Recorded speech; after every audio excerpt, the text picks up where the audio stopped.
नमस्कार विद्यार्थी मित्रांनो, आज आपण बालभारती पाठ्यपुस्तकातील धडा क्रमांक 21वा अभ्यासणार आहोत आणि या धड्याचे शीर्षक आहे या काळाच्या भाळावरती।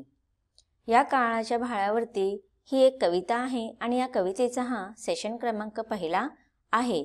कविता अभ्यासण्यापूर्वी आपण कवींचा परिचय जाणून घेऊया। सगळ्यांनी पान क्रमांक 81 काढायचा आहे। काढलं का? छान।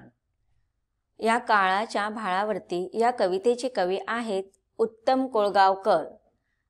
कविता संपल्यानंतर तुम्हाला खाली कवींचा परिचय दिलेला आहे, तो आपण समजून घेऊया।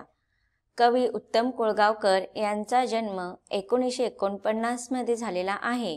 ग्रामीण परिसराशी निगडीत अशा अनुभवातून व प्रतिमासृष्टीतून चिंतनशील कविता रचणारे कवी म्हणून प्रसिद्ध आहेत।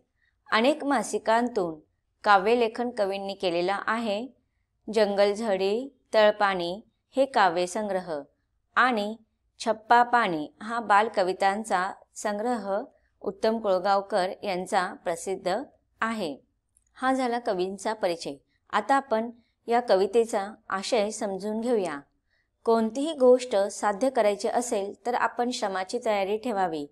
येणाऱ्या अडचणींना, समस्यांना न घाबरता सामोरे गेलो तर अशक्य असे काही नसते, हे या कवितेतून कवीने स्पष्ट केलेले आहे।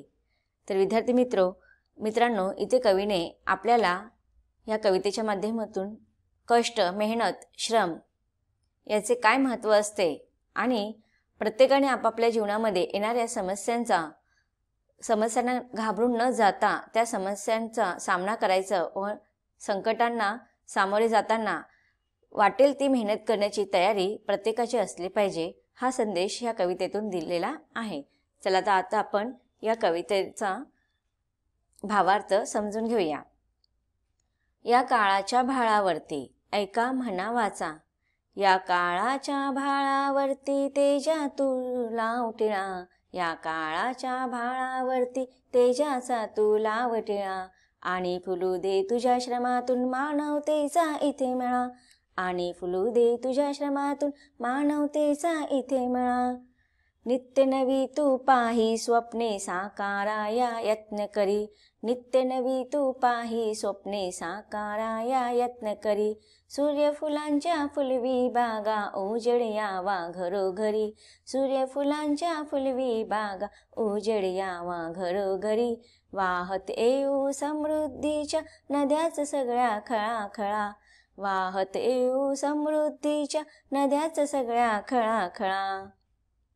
या काळाच्या भाळावरती तेजाचा तुला वटिळा, या काळाच्या भाळावरती तेजाचा तुला वटिळा, आणि फुलू दे तुझ्या श्रमातून मानवतेचा इथे मळा, आणि फुलू दे तुझ्या श्रमातून मानवतेचा इथे मळा। काट्यामधल्या वाटांमधून चालत जा तू पुढे पुढे, काट्यांमधल्या वाटांमधून चालत जा तू पुढे पुढे। या वाटा मग अलगत नेतील पाऊस भरल्या नभाकडे, या वाटा मग अलगत नेतील पाऊस भरल्या नभाकडे। झळा उन्हाच्या सरून जातील नाचत येईल पानकळा, झळा उन्हाच्या सरून जातील नाचत येईल पानकळा। या काळाच्या भाळावरती तेजाचा तुला वटिळा, या काळाच्या भाळावरती तेजाचा तुला वटिळा, आणि फुलू दे तुझ्या श्रमातून मानवतेचा इथे मळा, आणि फुलू दे तुझ्या श्रमातून मानवतेचा इथे मळा। अंधाराला तुडवीत जाऊन घेऊन ये तू नवी पहाट, अंधाराला तुडवीत जाऊन घेऊन ये तू नवी पहाट। कणाकणाला उजेड देऊन उजळ धरेचे दिव्य ललाट, कणाकणाला उजेड देऊन उजळ धरेचे दिव्य ललाट। डोंगर सागर फत्तर यांना सुवर्ण सुंदर देई कळा, डोंगर सागर फत्तर यांना सुवर्ण सुंदर देई कळा। या काळाच्या भाळावरती तेजाचा तुला वटिळा, या काळाच्या भाळावरती तेजाचा तुला वटिळा, आणि फुलू दे तुझ्या श्रमातून मानवतेचा इथे मळा, आणि फुलू दे तुझ्या श्रमातून मानवतेचा इथे मळा। उंच आभाळी घेऊन झेपा काढ शोधून नव्या दिशा, उंच आभाळी घेऊन झेपा काढ शोधून नव्या दिशा, नवीन वारे घेऊन येतू नव्या उषा, नवीन वारे घेऊन येतू नव्या उषा, कर्णी मधुनी तुझ्या गाऊ दे धरणी वरल्या शिळा शिळा, कर्णी मधुनी तुझ्या गाऊ दे धरणी वरल्या शिळा शिळा, या काळाच्या भाळावरती तेजाचा तुला वटिळा, या काळाच्या भाळावरती तेजाचा तुला वटिळा, आणि फुलू दे तुझ्या श्रमातून मानवतेचा इथे मळा, आणि फुलू दे तुझ्या श्रमातून मानवतेचा इथे मळा, मानवतेचा इथे मळा.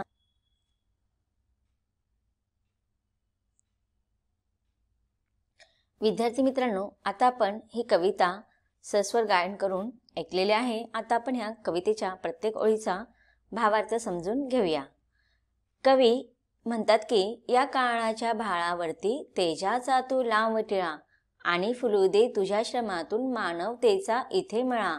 आता बघा, इथे कवी आपल्याला काय सांगत आहे की काळाच्या, काळ म्हणजेच काय की वेळ, समय, आताचे सध्याचे युग, भाळावरती, भाळ म्हणजेच काय कपाळ, तेजाचा म्हणजे तेज म्हणजे प्रकाश, तेजस्वी, लाव म्हणजे लावणे, टिळा म्हणजे तिलक, फुलू दे तुझ्या श्रमातून, श्रम म्हणजे मेहनत, कष्ट, मानवता म्हणजेच काय माणुसकी, मळा म्हणजे फुललेले शेत. तर इथे कवी आपल्याला सांगत आहेत की काळाच्या भाळावरती आजच्या युगामध्ये तुला काय करायचं आहे, तेजाचा टिळा लावायचा आहे. आणि कोणाच्या कपाळावरती, तर ह्या युगाच्या, ह्या नवीन समयाच्या कपाळावरती तुला तेजाचा टिळा लावायचा आहे. आणि हा टिळा लावत असताना तुला तुझ्या कष्टमधून, मेहनतमधून, अथक अशा प्रयत्नेतून तुला काय करायचं आहे, माणुसकीचा मळा फुलवायचा आहे. आता आपण म्हणतो की युग बदलत चालतात, तसं माणसाच्या जीवनशैलीमध्ये सुद्धा परिवर्तन होते. मनुष्याच्या जीवनामध्ये अनेक प्रकारच्या समस्या येत असतात, संकट येत असतात, आणि काळानुसार ते संकट कमी जास्त होत असतात. आणि इथे कवी सांगतो की पण मनुष्य जसा पुढे पुढे चाललेला आहे, युग बदलत तो पुढे चाललेला आहे, नव्याचा तोने स्वीकार केलेला आहे. आणि ह्या नव्याचा स्वीकार करत असताना त्याच्या आंतरिक मनामधील जो लोकांबद्दल प्रेम, जिव्हाळा, अर्थातच माणुसकी त्याने हरवलेली आहे. कवी म्हणतात की युग बदलत चाललेला आहे, त्या तऱ्हेनेच मानवाच्या मनातील लोकांबद्दलचा जिव्हाळा, प्रेम, आपुलकी संपत चाललेला आहे.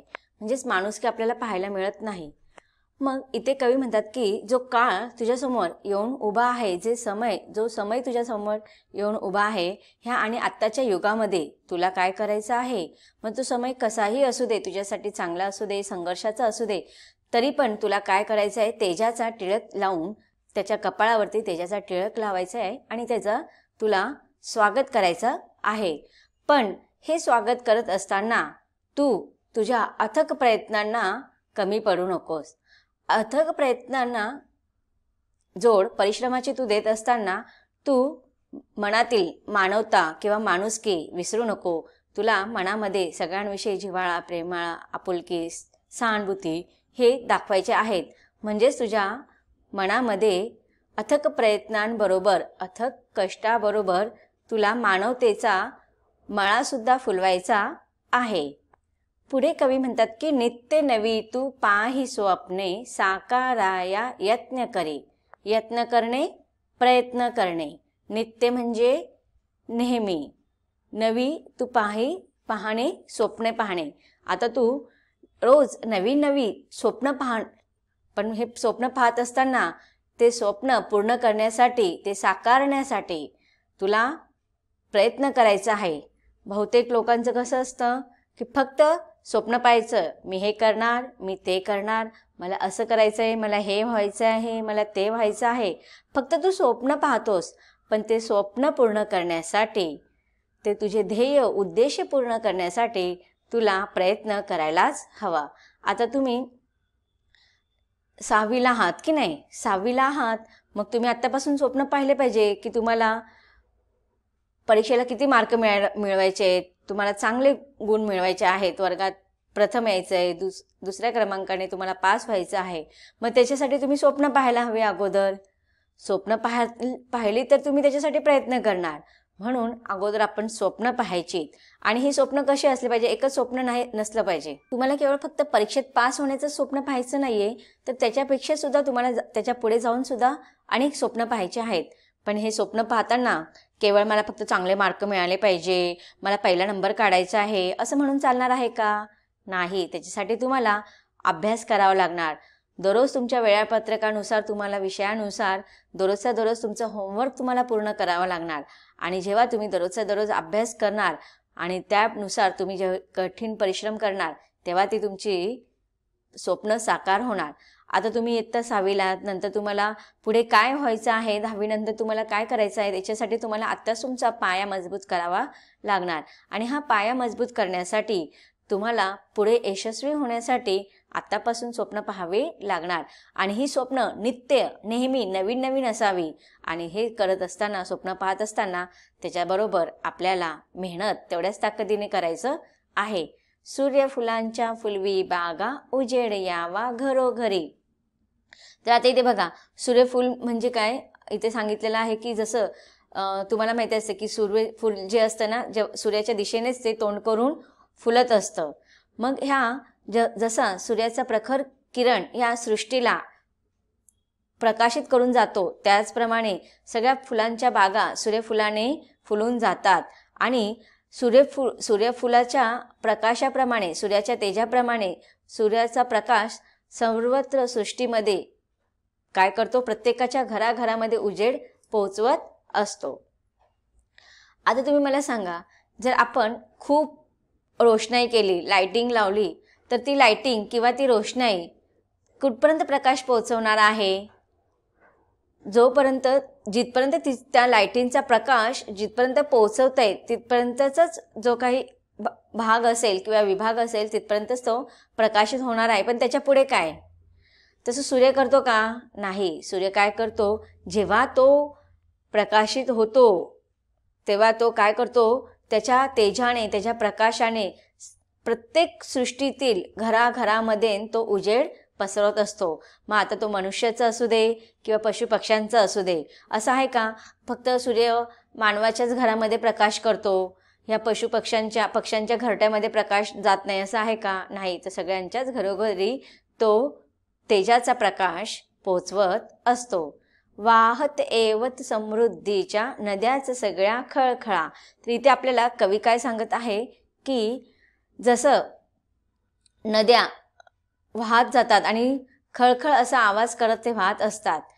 मग तुम्हाला माहिती असेल की ज्या विभागामध्ये तुम्ही जर गावी पाहत असाल तर ज्या विभागामध्ये पाणी, नद्यांना खूप असं खळखळणारं पाणी जिथे वाहत असतं ना, तिकडचा शेतीचा भाग कसा असतो, अत्यंत उत्पन्न देणारा तो भाग असतो. म्हणजे जिथे नदी असतो ना तिथे भरभराट असते, समृद्धी असते. मग ही नदीचं जे खळखळ करणारं पाणी आहे ना, ते शेतकऱ्यांच्या जीवनामध्ये समृद्धी आणत असतं, संपन्नता आणत असते. तसंच आपल्याला सुद्धा आपले प्रयत्न कसे असले पाहिजे, तर नदीच्या खळखळ करणाऱ्या वाहत जाणाऱ्या पाण्यांप्रमाणे असलं पाहिजे, जेणेकरून आपण आपल्या प्रयत्नांच्या यशाच्या शिखरापर्यंत पोहोचण्यासाठी आपल्याला खळखळ करत वाहत जायचं आहे आणि संपन्न व्हायचं आहे. समृद्धी आपल्याला सगळ्यांच्या जीवनामध्ये आणायचं आहे. मग इथे कवी आपल्याला सांगत आहेत की हा जो आताचा जो काळ आहे, त्या काळाच्या कपाळावरती तू एक तेजाचा गोल असा टिळा लाव आणि ते म्हणजेच काय, तो भाळ, तो कपाळ, काळाचा जे कपाळ आहे ना ते तेजस्वी कर आणि तुझ्या अविरत कष्टामधून मानवतेचा, माणुसकीचा मळा फुलवू दे. नंतर कवी म्हणतात की तू सतत नवनवीन अशी स्वप्ने पहा, पण ही स्वप्ने पाहत असताना त्या सत्यात साकारण्याचा तू यशस्वी असा प्रयत्न कर. सूर्यफुलांच्या बागा फुलवून त्यांचा प्रत्येक प्रकाश प्रत्येकाच्या घरामध्ये पोहोचू दे. खळखळ आवाज करीत संपन्नतेच्या नद्या संपूर्ण विश्वाच्या घरांमधून वाहून दे. म्हणजेच काय, हे विश्वचे माझे घर. प्रत्येक संतांनी अशी कल्पना केलेली आहे, ईश्वराकडे असे मागणं केलेलं आहे की हे विश्व माझं घर आहे, माझं कुटुंब आहे. त्याचप्रमाणे हे सगळं विश्व आपलं कुटुंब आहे. आणि जसं समृद्धीचा, संपन्नतेचा, यशाचा हा सगळा जो काही नदीच्या स्वरूपात असू दे, सूर्यफुलांच्या स्वरूपात असू दे, हा सगळा प्रकाश, ही सगळी समृद्धी प्रत्येकाच्या घरामध्ये नांदू दे, अशी कवी कल्पना करत आहेत. चला तर आता या कवितेच्या ओळींमधील कठीण शब्दांचा अर्थ जाणून घेऊया. पाहूया कवितेच्या ओळीमध्ये आलेल्या कठीण शब्दांचा अर्थ. शब्दार्थ: काळ, समय, वेळ, आताचे युग, भाळावरती, कपाळावरती, तेज, प्रकाश, टिळा, तिलक, मानवतेचा, माणुसकीचा.